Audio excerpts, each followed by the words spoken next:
پیش از ویدیو رو استارت کردن تماشاچیان عزیز، اگر شما خواهشی به پول به دست درآوردن همین ویدیو کامera رو داشته باشید، ویدیو کامرای کینون، پس در کانال VMAX TV و کانال Zarafshan Pro ابونه شوید، یعنی که подписаться کنید. Все ссылки в описании. просто من گفتم که کدام وقتی که در کانال VMAX TV زیاده از 10,000 نفر подписчик شد، یعنی که ابونه‌چی شد، ما با این کانال، با کانال Zarafshan Pro یک آزمون، یعنی که کنکورس رو تشکیل میکنیم. در همین آزمون کدامی که اشتراک کرد و جای اول رو گرفت، صاحبی همین ویدیو کامera میشود، ویدیو کامرای کینون. السلام علیکم به همه تماشاچیان، من سمیر FM شما باشد در کانال VMAX TV قرار دارید. اگر ویدیو رو تا آخر تماشا کنید، از فکت و دلیل های جالب سامانه اینستاگرام از روز پیدایشش تا عین زمان با خبر خواهید شد. اینستاگرام رو دو نفر، کوین سیستم و مارک کریگر، 6 اکتبر سال 2010 ساختند و در اپ استور اپل جایگیر کردند و محض در همان روز از اپ استور این پروگرام را زیاده از 25,000 نفر اسکچت کردند. خودی کلمه اینستاگرام از دو کلمه انگلیسی اینستنت و تلگرام گرفته شده است. معنای کلمه اینستنت فوری، فوراً یا زود، و معنای کلمه تلگرام باشد این یک نمودی نامه است.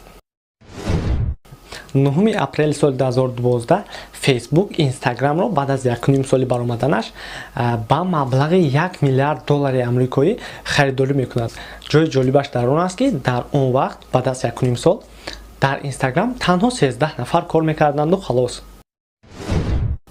در سال 2018 استفاده برندگان اینستاگرام با 1 میلیارد 100 میلیون نفر رسید. در مدت 6 سال در اینستاگرام زیاده از 30 میلیارد صورت جای داده شده است. هشتگی که از همه زیاد در اینستاگرام استفاده برده می شود، این هشتگ کلمه انگلیسی love، یعنی که عشق است. ما تاجیکا love میگیم که آن همون بعداً در جای دوم قرار دارد. هشتگ بیوتیفول، یعنی که خوش رو زیبا. بعد از بیوتیفول قرار دارد هشتگ فرندز، دوستان، رفیقان، شناسان. در جای چهارم باشد هشتگ سلفی. قسم زیاد استفاده برندگان اینستاگرام را زنان تشکیل میدهند. گوش کن، فقط با من میکنی. در ماه ینوری سال 2019 در اینستاگرام از همه پروفیلی که زیاد ابونه‌چی دارد، یعنی که подписчик دارد، این پروفیل خود اینستاگرام است که زیاده از 277 میلیون نفر در آن ابونه شدند. از بین استفاده برندگان عادی باشد در جای اول قرار دارد فوتبالیست کریستیانو رونالدو با 152 میلیون نفر ابونه‌چی خود، подписчик خود. بعد از کریستیانو رونالدو قرار دارد هنرپیشه آمریکایی سلنا گومز با 144 میلیون подписчик خود، یعنی که ابونه‌چی خود. آدمان مشهور در اینستاگرام از فروش رکلام پول خوب به دست میارند. مثلا اگر گیریم برای اونی که چیزی از شما رو، محصولاتتون رو یا خود شما رو کریستیانو رونالدو در پروفیل خودش رکلام کند، شما باید با وی تا 400,000 دلار آمریکایی دهید. با سلنا گومز باشد 538,000 دلار آمریکایی، با کیم کارداشیان باشد 498,000 دلار آمریکایی. آنها فقط مثال با محصولات شما سلفی میگیرند و خودشون رو در پروفیلشون میپرتویند صورت رو، یا اینکه یک دو سخن درباره محصولات شما میگویند و خلاص.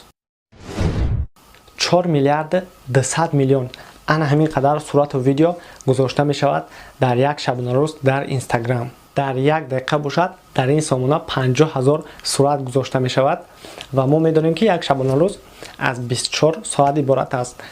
24 ساعت نه، 23 ساعت 56 دقیقه و 04 ثانیه.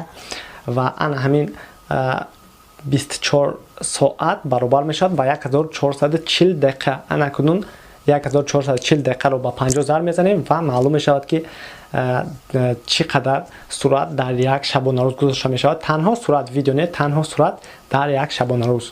در هر 2 ثانیه در اینستاگرام یک استفاده برنده نو پیدا می شود، یعنی که یک استفاده برنده از قید میگذارد، رجیستراسیون میکند.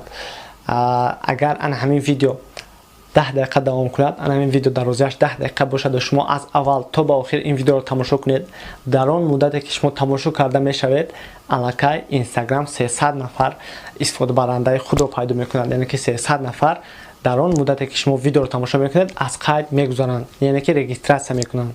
یا توبه. قریب 9% استفاده برندگان اینستاگرام از روسیه هستند. 81 کامنتر نو در یک ثانیه محض در اینستاگرام گذاشته می شود. اینستاگرام را تنها از پلی مارکت زیاده از 1 میلیارد نفر کشف کردند. چقدر که بسیاری میدونند از همه رسمی که در اینستاگرام زیاد لایک گرفته است این رسم تخم عادی است که در ماه ینوار سال 2019 در وقت ثبت نمودن آن همین ویدیو این تخم 51 میلیون 119 هزار لایک گرفته است. در پروفیلی که آن همین تخم گذاشته شده است باز دو تخم دیگر نیز گذاشته شده است که فرقیتشان تنها در ترکیش ها یعنی که در جغیدگی هایی که در تخم هست همین قدر است و خلاص. در یکم تخم چخلی که میبینید کم جغیدگی است در دویمش زیادتر. اگر همین رفتن گیره با فکرم ایدروی ای تخم یکان چوجا پیدا میشود که لایکاش لایکای ای تخم ده زیاد میشود. آخرین فکت در ویدیو امروزه در اینستاگرام ما پروفیل نو کردم بدرین دوجه مثال подписаться کنین در کانال подписаться کردن ایتون نبرین چخلی گفتم آزمون تشکیل میکنیم که 10,000 نفر شید در جای اول مثال الان ویدیو کامera را میمونیم اینجا را بجقین تمام. ویدیو آینده را انتظار وعده میدم که به شما پسند میاد. اگر این ویدیو پسند اومده باشه لایک کنید، поделиться کنید در دوستان و شناسا با هم برای کار در پناه الله. خیر.